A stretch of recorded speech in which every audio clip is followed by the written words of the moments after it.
तुमच्याच मतदारसंघातला एका व्यक्तीने मला काही गोष्टी येऊन सांगितल्या, त्याची जर मी जाहीर वाच्यता केली तर आपल्याला बाहेर तोंड काढायला जागा राहणार नाही।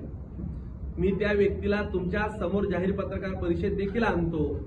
त्याने मला असं सांगितलं की एकनाथ खडसे हा अतिशय खालच्या स्तराचा विचार करणारा नेता आहे, घरात देखील घेण्याच्या लायकीचा हा नेता नाहीये। त्यांनी मला असं सांगितलं, मी यांना अतिशय जवळून पाहतो, 20 वर्षाच्या यांच्या इतिहासात यांनी अनेक लोकांना संपवलं, जवळच्या लोकांना त्रास दिला, हे तर राजकारणात त्यांनी केलंच, परंतु व्यक्ती म्हणून ही विकृती आहे। यांनी अनेक महिलांशी अनैतिक संबंध ठेवलेत। मी जबाबदारीने तुम्हाला सांगतोय, जसं तुम्ही लोढांचं सांगतायत की लोढांनी तुम्हाला सांगितलं म्हणून तुम्ही ते आरोप करतायत, तुमच्या विरोधात देखील मला अशाच लोकांनी येऊन सांगितलं आहे अगदी की एकनाथ खडसेंचे देखील अनेक महिलांशी परसंबंध होते, त्या महिला रात्र रात्र यांच्याकडे येऊन राहायच्या, सकाळी सोडायला लोक जायचे, तो बघणारा व्यक्ती असं मला सांगत होता। आता जर मी असे आरोप तुमच्यावर केलेत की एकनाथ खडसे साहेब तुमचे देखील असे अनेक महिलांशी संबंध होते, तर तुम्हाला काय वाटेल? कदाचित ते आरोप तथ्यहीन असतील का असतील किंवा नसतील हा वेगळा प्रश्न आहे, परंतु मी असं विचारात होतो की जोपर्यंत माझ्याजवळ पुरावे नाही तोपर्यंत मी ते मांडलेलेच नको पाहिजे। राज्याचा विधानसभेतला एखादा सदस्य, एखादा मंत्री, माजी मंत्री ज्यावेळेस काही बोलतो त्याच्याजवळ पुरावांचा आधार असला पाहिजे। आपल्याकडे कुठलाही एक पुरावा नसताना आपण वारंवार गिरीश भाऊंच्या चारित्र्याविषयी हनन करता। माझी आपल्याला या माध्यमातून विनंती आहे, आपण आपल्या स्वतःच्या गावात सांगाल तिथे मी मागे आपल्याला अनेकदा सांगितलं, आपण कुठल्याही मुद्द्यावर, अगदी विकासाच्या मुद्द्यावर सांगा, चारित्र्याच्या मुद्द्यावर सांगा, तुमच्या वैयक्तिक आयुष्याच्या मुद्द्यावर सांगा, तुम्ही करप्शन म्हणतात, कुणी मिळकती जमवल्या, कुठल्याही मुद्द्यावर आपण समोरासमोर यावं। वर्षानुवर्ष आपण असे बिनबुडाचे आरोप करून जनमानसामध्ये भारतीय जनता पार्टीच्या नेत्यांची, गिरीश भाऊंची प्रतिमा मलिन करण्याचा वारंवार जो प्रयत्न करताय हा अतिशय चुकीच्या, लज्जास्पद आणि खालच्या स्तराला जाणार आहे।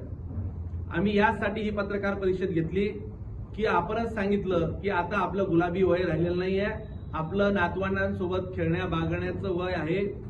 कदाचित तुम्ही ते गोष्टी विसरला असाल, परंतु तरी देखील वयाच्या उत्तरार्धात आपण काय वागावं, कसं वागावं, कुठे काय बोलावं याचं तारतम्य तुम्हाला असलं पाहिजे होतं। परंतु अनेक आपल्याला आजारांच्या व्याधी असल्यामुळे, आपण अनेक प्रकारचे मेडिसिन घेत असल्यामुळे कदाचित आपला मनावरचा ताबा सुटत असेल असं आम्ही आता गृहीत समजायला लागलो आहे।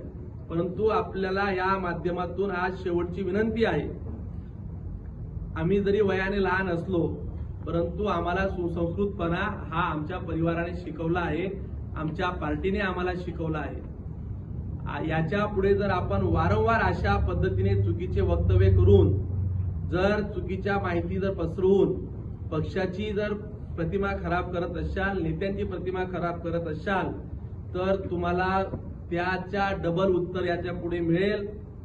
तुमचे किस्से, तुम्ही काय लोकांना किस्से सांगता, तुमचे किस्से तुमच्या इथं येऊन, मुक्ताई नगरामध्ये येऊन लोकांनी सगळे किस्से तुमच्याविषयी, तुमच्या परिवाराविषयी सगळ्यांना सगळे किस्से माहिती आहेत, त्याच्यामुळे त्याची बोलायला आम्हाला भाग पाडू नका। जर तुम्ही बिना पुराव्यांच्या आधारे बोलत असाल तर तशाच पद्धतीने बिना पुराव्यांच्या आधारे आम्ही देखील तुमच्या इथं, हा मला असं सांगत होता, त्या माणसाला सोबत घेऊन तिथं आम्ही आता तुमचे किस्से सांगायला सुरुवात करू। माझी या माध्यमातून आपल्याला विनंती आहे, आपल्याला सांगणं आहे, वयाने जरी लहान असलो तरी मी तुम्हाला सांगतो की तुम्ही कुठेतरी सुधारावं आणि आपण जे आरोप करताय त्या आरोपांचे पुरावे द्यावे। तुम्हाला कोणी एवढ्या दिवसापासून थांबवलं? तुम्ही आज 5 वर्षापासून सीडी लावताय। जर तुम्ही तुमच्या आईचं दूध प्यालं असाल, ती सीडी जनतेला दाखवावी। तुमच्याकडे कुठलेही हनी ट्रॅपचे पुरावे असतील तर ते दाखवावे। महाराष्ट्रातल्या कुठल्याही लोकांचे पुरावे असतील तर कोणी असू द्या, काय असेल ते राज्याचे नेते, मुख्यमंत्री, उपमुख्यमंत्री, तिघ पक्ष, कोणाचे नेते असतील, कोणाचे कार्यकर्ते, कोणी अधिकारी असतील, त्यांच्यावर कार्यवाह्या होतील। परंतु या जिल्ह्याची प्रतिमा मलिन करण्याचं काम एकनाथ खडसेंनी थांबवलं पाहिजे।